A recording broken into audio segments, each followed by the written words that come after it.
ఆధ్యాత్మ రామాయణంలో సుందరకాండలో 3rd సర్గాలో 35 శ్లోకాల నుంచి. ఇక్కడ హనుమంతుడు ఏదైతే సీతాదేవిని కలుసుకున్న తర్వాత నేను రాముడొక్క బంటుని అని చెప్తాడు. మళ్ళీ ఆవిడకి నమ్మకం కుదరటానికి అసలు వానరులకి అలాగే రాముడికి ఎలా పరిచయం ఏర్పడింది ఇవన్నీ అడుగుతున్న వృత్తాంతాన్ని అంతా చెప్పిన తర్వాత అందరినీ నలుదుక్కిలకి పంపిన ఆ సుగ్రీవుడు నన్ను ఇటువైపుగా పంపాడు అని, అలాగే వాళ్ళ యోగక్షేమాల గురించి అన్ని సీతాదేవికి చెప్తాడు. చెప్పిన తర్వాత మళ్ళీ పైగా సీతను కలుసుకుంటావు కాబట్టి నా ఒక్క ఈ గుర్తుగా ఇది చూపిస్తే సీత అప్పుడు నిన్ను నమ్ముతుంది అని చెప్పి ఇది సీతకి ఇవ్వు అని రాముడు నాకు ఇచ్చాడమ్మా అని ఆ ఉంగరాన్ని చేత పట్టుకున్నాడు హనుమంతుడు.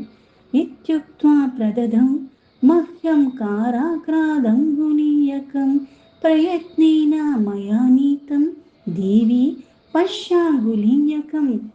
ఇలా చెప్పి ఆ చేతివేలు ఏదైతే ధరించిన ఉంగరం ఉందో రాముడు తీసి ఆ ఉంగరం నాకు ఇచ్చాడని ఆ ఉంగరం సీతాదేవికి అందజేస్తాడు హనుమంతుడు.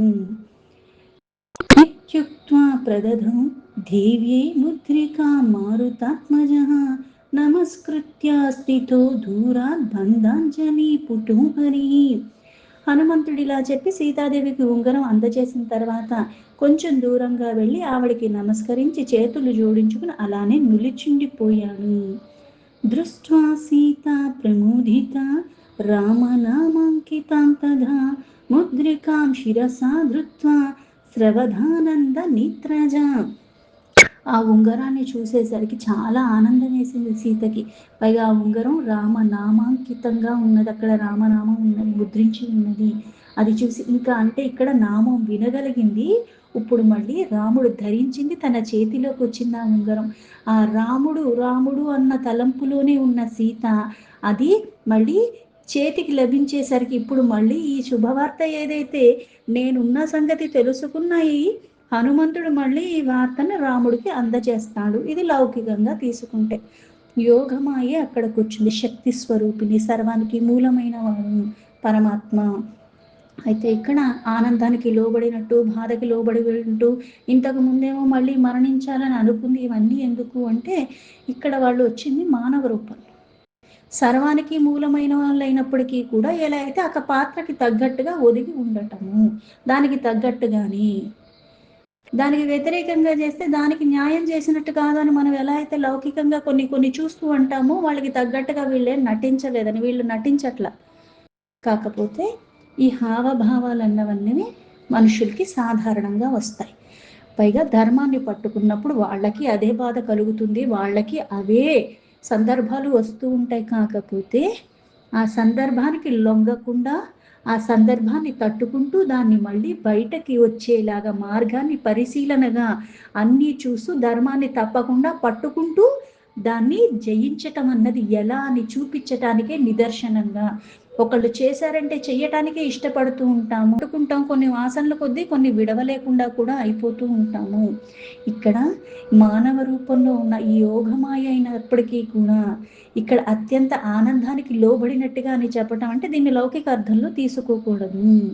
ఎందుకంటే కర్త హర్త భర్త పరమాత్మ, భూత భవిష్యత్ వర్తమానాలన్నీ తెలిసినవాడు, అన్నిటికీ అతీతంగా ఎప్పుడూ ఉంటున్నవాడు. నాకు రేపు ఏం జరుగుతుందో, రేపు కాదు మరుక్షణం ఏం జరుగుతుందో నాకు తెలియదు. కానీ కొన్ని ప్రణాళికలతో కొన్ని నేను చేసుకుంటూ ఉంటాను. దీని తర్వాత ఇచ్చేయాలి, దీని తర్వాత ఇచ్చేయాలి, దీని తర్వాత ఇచ్చేయాలి. అవి తారుమారు అయ్యే అవకాశం ఉంది. కానీ చెయ్యాలనుకున్నది కొంచెం అటు ఇటు అయినప్పటికీ కూడా మళ్ళీ నేను ధర్మాన్ని తప్పకుండా అలజడిప్రాయంగా అవ్వకుండా మళ్ళీ ఆ సందర్భాలకి తగ్గట్టుగా నన్ను నేను మార్చుకుంటూ మళ్ళీ అది నేను సవరించుకుంటూ వెళ్ళటమే జీవితం. ఇక్కడ కూడా అదే చూపించటము. కపేమే ప్రాణధాతాత్వం బుద్ధి మానసి రాఘవి భక్తోసి ప్రియకారిత్వం విశ్వాసోస్తి తవేవహి. ఓ వానరా అని సీత మళ్ళీ ఆ హనుమంతుడిని సంబోధిస్తూ చెప్తుంది, నువ్వు నాకు నిజంగా ప్రాణదాతవు, అంటే నాకు ప్రాణాలని నువ్వు ఇచ్చావు. ఎందుకు? ఇంతకు ముందు క్షణం తన శిరస్సుకున్న ఆ కేశాలని తీసుకుని దానితోనే ఆవిడ ఊరేసుకుని చచ్చిపోవాలనుకుంది. ఇప్పుడు ఈయన కలవటం అంటే సందర్భానుసారంగా కొన్ని జరుగుతూ ఉంటాయి. అలజడిప్రాయంగా ఉన్నప్పుడు దాన్ని నేను గమనించుకోలేను, అలజడి నీకు లేనప్పుడు గమనిస్తాం. గమనించి దాన్ని తగ్గట్టుగా నువ్వు మళ్ళీ చర్యలు తీసుకుంటావు. అందుకే ఇక్కడ నువ్వు నాకు ప్రాణదాతవు, పైగా బుద్ధిమంతుడు. ఎందుకంటే ఇప్పుడు మాట్లాడాలని ఏది పడితే అది వచ్చిన ఇది ఉంగరం ఇచ్చాడు, ఇదిగో తీసుకో అన్నట్టు వెంటనే ఇవ్వలే చేతికి. అంటే ముందుగా, అంటే కొన్ని సందర్భానుసారంగా కొన్ని ముందు వెనక ఇవన్నీ మధ్యలో జరగటానికి మూలమైనవన్నీ తెలిస్తే కాకపోతే మనలో ఆ అలజడి తగ్గదు. సాధారణంగా ఉన్నప్పుడు వింటాం, ఒకలాగా ఉంటాం. అత్యంత బాధకి లోబడినప్పుడు స్వీకరించేది మళ్ళీ వేరుగా ఉంటుంది. అదే నేను, కాకపోతే ఇప్పుడు నేను బాధలో ఉన్నాను. అందుకే సమయస్ఫూర్తి, సమయానికి సందర్భానికి తగ్గినట్టుగా మనం నడుచుకోవటం అలవర్చుకోవాలి. ఆ రాముడి యందు కూడా నీకు భక్తి చాలా ఎక్కువగా ఉన్నది. నీవు ఆ రాముడికి ప్రియమైన కార్యాన్ని చేశావు. నీ మీద కూడా రాముడికి అంత అనంతమైన విశ్వాసం ఉంది కాబట్టి ఈ ఉంగరాన్ని రాముడు నీకిచ్చాడు. నోచేన్మత్ సన్నిధిం చాన్యం పురుషం ప్రేషయత్ కథం హనుమాన్ దృష్టమఖిలం మమ దుఃఖాధికం త్వయా. అందుకే అంటే ఇక్కడ పైగా నా దగ్గరికి పంపాల్సింది ఎవరిని పంపాలో వాళ్ళని తప్పితే ఎవరిని పడితే వాళ్ళని పంపడు రాముడు. అందుకే నిన్ను పంపాడు. అందుకే హనుమ, నా కష్టాల కడలంతా కూడా నువ్వే చూశావు కదా, ఇక్కడ జరుగుతున్నాయన్నీ కూడా నువ్వు గమనించావు కదా. సర్వం కథయా రామాయ యథా మే జాయతే దయా మా సద్వయావధి ప్రాణాః శాస్యంతి మమ సత్తమా. నా మీద దయ కలిగేటట్లుగా, అంటే ఇక్కడ రాముడు ఇంకా నా మీద ఉపేక్షిస్తున్నాడు, ఇంత ఉపేక్షించకుండా తొందరగా రమ్మని చెప్పు, నా పరిస్థితి రాముడికి వివరించి చెప్పు. అందుకే ఓ ఉత్తముడా, నా ప్రాణాలు కేవలం ఇంకా 2 నెలలే గడివిచ్చాడు కాబట్టి అప్పటి వరకే నేను ప్రాణాలతో ఉంటాను. నాగమిష్యతి చైద్రామో భక్షయిష్యతి మాం కనః అతః శీఘ్రం కపీంద్రేణ సుగ్రీవేణ సమన్వితః. రాముడే ఇక్కడికి రాకపోతే నన్ను ఈ దుర్మార్గుడైన రావణాసుడు భక్షించేస్తాడు. అందుకే త్వరగా కపీంద్రుడైన, అంటే ఈ కపులకి వానరులకి రాజైన సుగ్రీవుడితో కలిసి ఇక్కడికి వచ్చేలాగా. వానరాని కపేహస్సార్ధం హత్వా రావణమాహవే సపుత్రం సబలం రామో యది మాం మోచయత్ ప్రభుః. ఈ వానరసేన అంతా కూడా వెంట తీసుకుని ఇక్కడికి వచ్చి రాముడి చేతిలో ఈ రావణాసుడి యుద్ధంలో, రావణాసుడే కాదు పుత్ర పరివార సహితంగా అందరినీ పరిమార్చాలి, అంటే అందరినీ వధించేయాలి. ప్రభు అయిన రాముడు నన్ను ఇక్కడి నుంచి విడిపించాలి. తతస్య సదృశం వీర్యం వీరవర్ణయ వర్ణితం యథా మాం తారయేంద్రాము హత్వా శీఘ్రం దశాననం. ఇలా నన్ను విడిపించటానికి సూర్యుడైన రాముడొక్క పరాక్రమం చాలా ఎక్కువ, కాకపోతే అందరి చేత కొనియాడదగినవాడు ఆ శ్రీరాముడు. ఆయనకున్న ఆ శక్తి సమర్థతలు అలౌకికమైనవి. కాకపోతే ఇప్పుడు లోకమంతా ఎలా అయితే రాముడి గురించి చెప్పుకుంటున్నారో ఇంతకన్నా గొప్పగా చెప్పుకోవాలి. ఈ కార్యం రాముడు త్వరలో చెయ్యాలి అని. రాముడు యొక్క వీరత్వం గురించి ఇంకా మరింతగా వర్ణించి ఇంకా ప్రోత్సహించు, అంటే ఇంత ప్రోత్సాహం లేకపోతే రాముడు రాడా అంటే అని కాదు అర్థము. కొన్ని మంచి మాటలు చెప్పుకుంటూ పాజిటివిటీ అంటాం కదా, ఇక్కడ రాముడికి అవసరం లేదు, రాముడు చుట్టూ ఉన్న వాళ్ళకి కావాలి. ఎందుకంటే రావణాసుడి గురించి కూడా అందరూ వినే ఉన్నారు. అందుకుని ఎక్కడో ఒక్కడ కాస్త భయం ఉంటుంది, అంటే ఈ కార్యం మనం చెయ్యలేమని నిరుత్సాహం ఒక్కడ పడినా చాలు ఆ చుట్టుపక్కల ఉన్నవాళ్ళ అది వ్యాపింప చేసేస్తూ ఉంటాడు. అక్కడ 100 మంది ఉన్నా సరే ఇక్కడ 2-3 ఇట్లాంటి వాళ్ళు ఉన్నప్పుడు కూడా ఇది ఎక్కువగా తీవ్రంగా ఉండి వాళ్ళ మీద ఆ ప్రభావం చూపిస్తూ ఉంటుంది. అందుకే ప్రోత్సహించు అని చెప్పింది రాముడికి కాదు, ఆ వానరులకి. తథాయత స్వ హనుమాన్ వచ ధర్మమావాప్నుహి హనుమానపి తామాహదేవి దృష్ట్వా యథామయ. ఓ హనుమ, రాముడు అతి తొందరగా ఈ రావణాసుని వధించి నన్ను ఉద్ధరించినట్లుగా నువ్వే ప్రయత్నించు. మాట పూర్వకంగా ఈ ధర్మాన్ని అంటే నేను చెప్పాను, నా మాటగా ఇదే మాట యథాతథంగా రాముడికి విన్నవించు అని సీతాదేవి పలికింది. తర్వాత హనుమంతుడు కూడా ఆమెకి మళ్ళీ ఇలా చెప్తున్నాడు, దేవి నేను చూసింది చూసినట్టుగానే రాముడికి వివరించి చెప్తాను.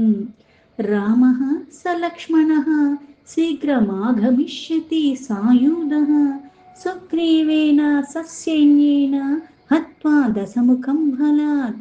ఇక్కడ చెప్తాను అని చెప్పి అంతటా నేను ఈ విషయాన్ని, అంటే ఇక్కడ నువ్వు ఉన్నావని ఆ సంగతి రాముడికి తెలిస్తే చాలు. రాముడు లక్ష్మణుడి సహితంగా, అలాగే ఆయుధాలతో, సుగ్రీవుడితో, వానర సేనతో త్వరగా ఇక్కడికి రాగలడు. రావటమే కాదు, ఈ దశముఖుడైన ఆ రావణాసుని తన బలగాన్ని మొత్తాన్ని కూడా వధించేస్తాడు. మళ్ళీ నిన్ను అయోధ్యకి తిరిగి తీసుకెళ్తాడు. సమానిష్యతి దేవి త్వమయోధ్యాం నాత్ర సంశయః తమాహ జానకీ రామః కథం వారీదమాతతం తీర్థాయాస్యత్యా మేయాత్మా వానరాని కపిః సహ హనుమానః మే స్కందా వారుహ్య పురుషర్షభౌ. సీతాదేవి మళ్ళీ ఆ హనుమంతుడికి చెప్తుంది ఏమని అంటే, రాముడు సామాన్యమైన వాడు కాదు. ఇంతటి సువిశాలమైన సముద్రాన్ని వానర సైన్యకి సహా ఎలా దాటగలడు? తెలుసు, భూత భవిష్యత్ వర్తమానాలు అన్నీ తెలుసు కూడా ఏమీ ఎరగనట్టుగా, అంతా చేసే అంత సమర్థత ఉండి కూడా ఇది ఎలా చెయ్యాలి అని ఏమీ తెలియనట్టుగా అడగటము. పైగా చెప్పేది ఎవరు, వినేది ఎవరు అంటే మళ్ళీ ఇక్కడ ఉన్నది కూడా ఎవరు అంటే ఆ పరమేశ్వరుడే హనుమత్ రూపంలో. అలాగే ఇక్కడ ఆ యోగమాయ అయిన సీతాదేవి. అందుకే ఆవిడ మళ్ళీ ఇలా చెప్తుంది ఏమని, రాముడు అసామాన్యమైన వాడే, అంటే సామాన్యమైన వాడు కాదు. అయినప్పటికీ కూడా ఈ సముద్రం చాలా విశాలంగా ఉంది కదా, పైగా ఈ వానరసేన కూడా చాలా ఎక్కువ మంది, వాళ్ళందరితో ఇది ఎలా దాటగలడు? ఆయాస్యత్యః సస్యైన్యశ్చ సుగ్రీవో వానరీశ్వరః విహాయ సాక్షణేనైవ తీద్వా వారధి మాతతం. హనుమంతుడు చెప్తాడప్పుడు సీత ఎలా దాటగలడు అంటే, ఆ రాముణ్ణి లక్ష్మణ్ణి నా భుజాల మీద వేసుకుంటాను, అప్పుడు వాళ్ళని అవలీలగా నేను ఇది దాటేసి తీసుకొచ్చేస్తాను. సుగ్రీవుడు, ఈ కపివర్లు వాళ్ళందరూ కూడా ఆకాశ మార్గంలో ఈ విశాల సముద్రాన్ని చాలా సునాయాసంగా దాటగలరు తల్లి అని ఆ హనుమంతుడు సమాధానం చెప్తాడు. నిర్దహిష్యతి రక్షోఘస్ త్వత్కృతే నాత్ర సంశయః అనుజ్ఞాం దేహి మే దేవి గచ్చామి త్వరయాన్వితః. అందుకే తల్లి, ఇక్కడ నువ్వు ఉన్నావన్న జాడ నేను త్వరగా తీసుకెళ్ళి రాముడికి చెప్పాలి. అప్పుడు ఈ రాక్షస సమూహాలన్నిటినీ కూడా అంతే త్వరగా రాముడు వచ్చి, అనుమానమేమీ లేదు, వీళ్ళందరినీ కూడా తుది ముట్టించేస్తాడు. అందుకే అమ్మా నాకు ఆజ్ఞ ఇవ్వు, నేను మళ్ళీ తిరిగి వెళ్ళటానికి అని. ద్రష్టుం రామం సహభ్రాత్ర త్వరయామి తవాంతికం దేవి కించద్ విజ్ఞానం దేహి మే ఏన రాఘవః విశ్వసేన్మాం ప్రయత్నేన తతో గంతా సముత్సకః తతః కించిత్ విచార్యాత సీతా కమలలోచన. రాముడు అతని సోదరుడైన లక్ష్మణ్ణి చూడటానికి త్వరగా వెళ్ళాలి. నేను వారిని చూసి నీ దగ్గరకు వచ్చిన వార్త, ఇక్కడ చూసినవన్నీ కూడా వాళ్ళకి చెప్పి, అలాగే వాళ్ళిద్దరిని నీ దగ్గరికి కూడా చాలా త్వరగా తీసుకొస్తాను తల్లి. ఆ రాముడు నన్ను తప్పక విశ్వసించటానికి, ఎలా అయితే రాముడు నాకు ఉంగరం ఇచ్చాడు నీకిమ్మని, అలాగే రాముడు నన్ను నమ్మటానికి, నేను నీ జాడని సరిగ్గా కనుక్కున్నానని ఇవన్నీ చెప్పటానికి నీది కూడా ఏదన్నా గుర్తుగా ఆనవాలుగా నాకు ఇస్తే అప్పుడు నేను రాముడికి చూపిస్తాను. అప్పుడు రాముడిలో కూడా మరింత ఉత్సాహం వస్తుంది, మళ్ళీ మేము త్వరగా వస్తాము అని చెప్పాడు హనుమంతుడు. విముచ్య కేశపాశాంతే స్థితం చూడామనింద్రదో అనేన విశ్వసేంద్రామస్త్వం కపీంద్ర సలక్ష్మణః. ఇలా చెప్పగానే కమనాల వంటి నయనాలు కలిగిన ఆ సీత చక్కగా ఆలోచించి తన జుట్టు మీద ఉన్న ఆ చూడామణిని తీసి అప్పుడు ఆ హనుమంతుడికి ఇస్తుంది. ఓ కపీంద్ర, దీనితో లక్ష్మణుడితో పాటుగా రాముడు నన్ను విశ్వసించగలడు. ఇక్కడ మళ్ళీ లక్ష్మణుడితో పాటు అంటే ఆ జుట్టు మీద ఉన్నది కాబట్టి ఎప్పుడు అది కనిపిస్తూ ఉంటుంది పైకి. అంటే ఇక్కడ పరస్త్రీలని, భార్యని తప్పితే ఎవరిని కూడా వేరే దృష్టితో చూడలేని అటువంటి స్వభావం కలిగి ఉన్నవాళ్ళు ఉత్తములు, సుగుణాలు కలిగిన వారు. అందుకే లక్ష్మణుడితో పాటు రాముడు కూడా నన్ను చూసావని ఇది నాదే అని గుర్తుపడతారు అని చెప్పింది. అభిజ్ఞానార్థమన్యశ్చ వదామి తవ సువ్రత చిత్రకూటగిరో పూర్వమేకదా రహసి స్థితః. ఇలా ఓ సువ్రత, గుర్తు కొరకే మరొక సంగతిని కూడా నీకు నేను చెప్తాను. అంటే ఇక్కడ ఒక వస్తువు అన్నది మనం తీసుకెళ్ళి వాళ్ళకి చూపిస్తే వాళ్ళకి నమ్మకం కుదురుతుంది. ఆ వస్తువు మనం పోగొట్టుకుని ఇంకొకరికి దొరికితే అది నేనిచ్చినట్టు అవ్వదు కదా! లౌకికంగా తీసుకున్న ఇట్లాంటివి జరుగుతూ ఉంటాయి కాబట్టి. కాకపోతే కొన్ని విషయాలన్నవి వాళ్ళ మధ్యలోనే జరిగి ఉంటాయి. ఇది మూడో మనిషికి తెలిసే అవకాశం లేదు. అందుకే నీకు నేను ఇంకో సంగతి చెప్తాను. ఒకనాడు పూర్వము చిత్రకూటంలో మేము ఏకాంతంలో ఉండగంటే నేను రాముడు. నా ఒడిలో శిరస్సు పెట్టుకుని తల పెట్టుకుని రాముడు పడుకున్నాడు, నిద్రిస్తున్నాడు. మందకే శిరస్ ఆధాయ నిద్రాతి రఘునందనః ఐంద్రః కాకస్తథాగత్య సఖేస్తుండేన చాసకృత్ మత్పాదాంగుష్టమారక్తం విదధారామిషాశయా. అయితే రాముడు నా ఒళ్ళో తలపెట్టుకుని పడుకున్నప్పుడు అంతటా ఇంద్రుడొక్క పుత్రుడు జయంతుడు కాకి రూపంలో అక్కడికి వచ్చాడు. మాంసం తినాలనే ఆశతో ఇక్కడ నా ఒక్క కాలికి ఉన్న గోళ్ళుతో ఆ ముక్కుతో చాలా సార్లు దాన్ని పొడిచి పొడిచి పొడిచి పొడిచి ఆ గోరుని రక్తం వచ్చేలా చేశాడు. తతో రామ ప్రబుద్ధ్యాదా దృష్ట్వా పాదం కృతప్రణం కేన భద్రే కృతం చేతద్ విప్రియం మే దురాత్మన. అంతటా నిద్రపోతున్న రాముడికి ఎక్కడ భంగం కలుగుతుందో అని నాకు అంత బాధ కలిగినప్పటికీ కూడా నేను అలానే ఉండిపోయాను. తర్వాత నిద్ర లేచిన రాముడు నా పాదాలు గాయపడింది చూశాడు. ఓ ప్రియ, ఏ దురాత్ముడి వల్ల నీకు ఇట్లాంటి బాధ కలిగింది, ఎవరు చేశాడు, నాకు బాధ కలిగించేలాగా నీకు బాధించిన వాడు ఎవడు అని నన్ను అడిగాడు. ఇత్యుక్త్వా పురతో అపశ్యద్వాయసం మాం పునః పునః అభిద్రవంతం రక్తాక్త నఖతుండం చుకోపః.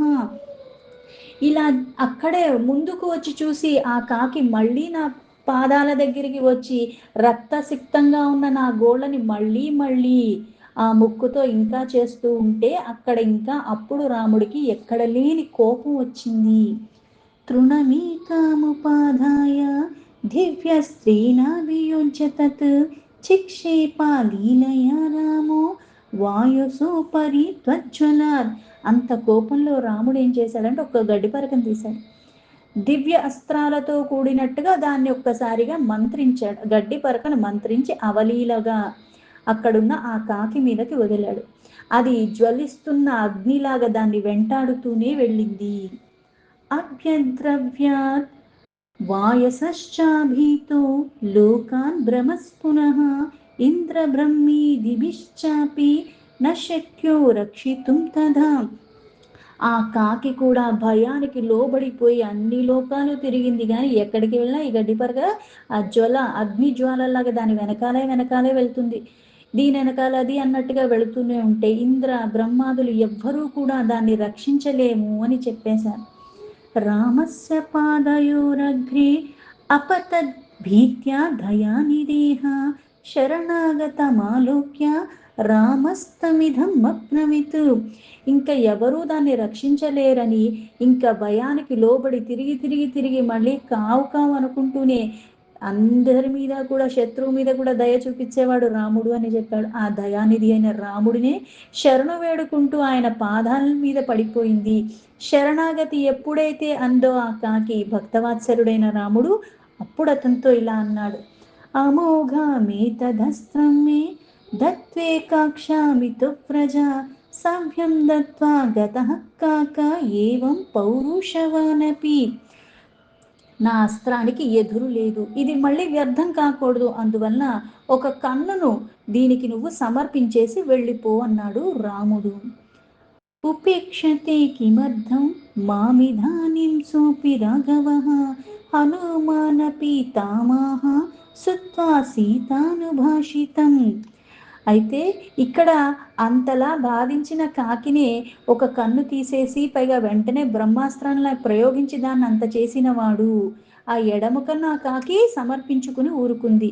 అంతటి పౌరుషం కలిగిన ఆ రాముడు ఈ రఘువంశకే కీర్తి ప్రతిష్టలు తెచ్చిపెట్టినవాడు, అలాంటి వాడు నా పట్ల ఇంకా ఎందుకు ఉపేక్షిస్తున్నాడు అంటే, ఆ కాకి చిన్నగా నా పాదాలకింత గాయం చేస్తేనే అంతలాగా చేసినవాడు వెంటనే అలాంటిది ఇప్పుడు ఇంతకాలం నుంచి ఇంత బాధపడుతుంటే ఇంకా ఎందుకు ఉపేక్షిస్తున్నాడు. దేవి త్వాం యది జానాతి స్థితామత్ర రఘుత్తమః కరిష్యతి క్షణాద్ భస్మ లంకాం రాక్షసమండితాం. ఇలా సీత చెప్పిన మాటలు అనుసరించి హనుమంతుడు మళ్ళీ ఇలా అన్నాడు, దేవి నీవు ఇక్కడ ఉన్నావని రాముడికి తెలియదు, తెలిసి ఉంటేనా ఇంతమంది రాక్షసులతో నిండిపోయిన ఈ లంకాపురాన్ని మొత్తం ఒక్క క్షణంలోనే భస్మం చేసి ఉండేవాడు. జానకి ప్రాహ తం వత్స కదంతం యోత్సస్యే సురేహ అతి సూక్ష్మ వపుః సర్వే వానరశ్చ భవాదృశాః. అంతటా సీత మళ్ళీ ఇలా చెప్పింది, నాయన ఓ హనుమ, నువ్వు అతి చిన్న శరీరం కలిగి ఉన్నావే, ఎలా ఇంతమంది రాక్షసులతో పోరాడగలవు? పైగా వానరులందరూ కూడా నీ వంటి ఈ చిట్టి ఆకారం కలిగిన వారు, నీ వంటి ఇలాంటి ఆకారం కలిగిన వాళ్ళు ఇంతమంది వానరులు అయి ఉంటారా? అందరూ అలానే ఉన్నారా అని అడిగింది. శ్రుత్వా తద్వచనం దేవ్యే పూర్వరూపమదర్శయత్ మేరుమందర సంకాసం రక్షోఘన విభీషణం. అంటే చిన్న రూపంతో ఉండి ఇంతమందితో ఎలా యుద్ధం చేస్తావు అని. ఇలా అనేసరికి వెంటనే ఆ భక్తిభావంతో ఉన్న హనుమంతుడు ఆ శ్రీరాముడు ఒక్క బంటు సీతాదేవి ముందుగా తన అసలు రూపాన్ని చూపించాడు. మేరుమందర పర్వతంతో సమానమైనది, అలాంటిది ఈ రాక్షస గణములకి భయంకరమైనది అపూర్వమైన తన రూపాన్ని మొత్తం కూడా సీతాదేవికి దర్శింపచేశాడు హనుమంతుడు. దృష్ట్వా సీతా హనుమంతం మహాపర్వత సన్నిభం హర్షేణ మహతావిష్ట ప్రాహతం కపికుంజరం సమర్థోసి మహాసత్వ ద్రక్ష్యంతి త్వాం మహాబలం రాక్షసస్తే శుభః పంద గచ్చ రామాంతికం ధృతం. మహాపర్వతం లాంటి ఆ రూపాన్ని, ఏదైతే ఆకారాన్ని చూపించాడో, సీత చాలా ఆనందానికి లోబడి ఆ కపికుంజరుడైన హనుమంతుడితో ఇలా చెప్పింది, ఓ మహా సత్వ, నీవు సమర్థత కలిగి ఉన్నవాడివి, రాక్షస స్త్రీలు మహాబలశాలులు నిన్ను చూస్తారంటే ఈ రూపంతో ఏదైతే ఇప్పుడు నాకు చూపిస్తున్నా ఆ రూపాన్ని మళ్ళీ వాళ్ళు చూస్తారు, నీ మార్గంలో నీకు శుభాలు చేకూరుగాక, వెంటనే రాముడి సన్నిధికి వెళ్ళిపో అని చెప్పింది సీత. భూభుక్షితః కపిః ప్రాహ దర్శనాత్ పరణం మమ భవిష్యతి ఫలేహ సర్వేస్తవ దృష్ట్వా స్థితేర్హిమే. ఎక్కడ సీతాదేవి జాడ కనిపిస్తుందో కనపడదో అన్న బాధలో ఉన్నప్పుడు ఒక రకంగా ఉంటాం, ఇప్పుడు జాడ తెలిసిపోయింది, అవన్నీ తెలిసిపోయినప్పుడు ఎక్కడ లేని ఆనందం కూడా కలిగింది, కొంచెం ఆకలేసింది. అందుకని ఆకలితో ఉన్న హనుమంతుడు మళ్ళీ సీతతో ఇలా అన్నాడు, అమ్మా నీ దర్శనం అయ్యింది, రామకార్యార్థం నాకు సిద్ధించేసింది, ఇక వ్రతం పూర్తి చేసిన నాకు పారణ మిగిలి ఉన్నది, అందుకుని నీ కంటికి ఎదురుగా ఉన్న ఫలములన్నీ కూడా నాకు పారణం కాగలవు, అంటే ఇక్కడ కనిపిస్తున్న పళ్ళన్నీ నేను ఇప్పుడు తింటాను అన్నారు. తథేత్యుక్తః సా జానక్య భక్షయిత్వా ఫలం కపిః తతః ప్రస్థాపితో గచ్చజ్జానకీం ప్రణిపత్య సహ కించిత్ దూరమధో గత్వా ఆత్మాన్యేవన్వచింతయత్. ఇలా చెప్పిన తర్వాత ఆ జానకి సరేనని చెప్పిన తర్వాత అక్కడ ఉన్న పళ్ళన్ని చక్కగా తిన్నాడు కపివరుడైన హనుమంతుడు. మళ్ళీ జానకీదేవికి నమస్కరించి ఆ తల్లి ఆజ్ఞ తీసుకుని తిరిగిపోవటానికి బయలుదేరుతున్నాడు. కొంచెం దూరం వెళ్ళి తనలో తాను మళ్ళీ ఇలా ఆలోచించుకున్నాడు. కార్యార్థమాగతో దూతః స్వామి కార్య విరోధతః అన్యత్ కించిత్ సమత్పాద్య గచ్చత్యధమ ఏవ సహ. స్వామి కార్యం చేయటానికి వచ్చినవాడు, అందుకుని పైగా నేను దూతగా వచ్చాను కదా, నా స్వామి కార్యానికి విరోధం కలిగేలాగా నేను కొంచెం కూడా చెయ్యకూడదు. అయితే ఇక్కడ నేను దూతగా వచ్చానని ఎలా తెలుస్తుంది? తప్పితే దానికి విరోధంగా నేను చెయ్యకూడదు, అందుకుని ఇంకా ఏదన్నా కార్యం కూడా చెయ్యకుండా వెళ్ళిపోవటం అన్నది అధముడు చేసే పని. అంటే ఒక కార్యాన్ని చేయటానికి ఒక దూతగా ఎంచుకునే వాళ్ళని కూడా ఎటువంటి వాళ్ళని ఎంచుకోవాలి సాధారణంగా అంటే, అక్కడున్న సందర్భానుసారంగా చక్కగా అంటే వెళ్ళిన కార్యాన్ని విస్మరించకుండా చక్కగా అక్కడ ఉన్నదానికి సందర్భానికి కూడా తగ్గట్టుగా చక్కగా చెయ్యగలిగిన వాడు, సమయస్ఫూర్తి అన్నీ కలిగి ఉన్నవాడు. ఇవి చెప్పిన పని అంటే ఇప్పుడు ఇక్కడి నుంచి గ్లాస్ తీసుకెళ్ళి అక్కడ పెట్టుంటే అంతే చేసేస్తారు. మధ్యలో ఇంకొకటి ఉందో ఏది గమనించుకోరు. ఇట్లాంటి వాళ్ళు అధములు. కానీ ఉత్తముడైన వాడు ఎలా ఉంటాడు అంటే, చెప్పిన కార్యాన్ని ఇంకా మళ్ళీ నేను వెళ్లి చూడాల్సిన అవసరం లేకుండా అంత చక్కగా చక్కబెట్టగలిగిన వాడు. అందుకని ఇలా ఆలోచించుకున్నాడు హనుమంతుడు. అతోహం కించిదన్యశ్చ కృత్వా దృష్టాద రావణం సంభాష్య చ తతో రామదర్శనార్థం వ్రజామ్యహం. ఇలా అనుకుని అందువల్లనే వేరే ఏదో ఒక కార్యం విశేషంగా నేను చెయ్యాలి. అప్పుడు రావణాసుడు నన్ను చూస్తాడు. ఆయన్ని దర్శించుకుని అతనితో మాట్లాడి ఆ తర్వాత నేను రామ దర్శనార్థం అప్పుడు రాముణ్ణి కలుసుకుంటాను అని.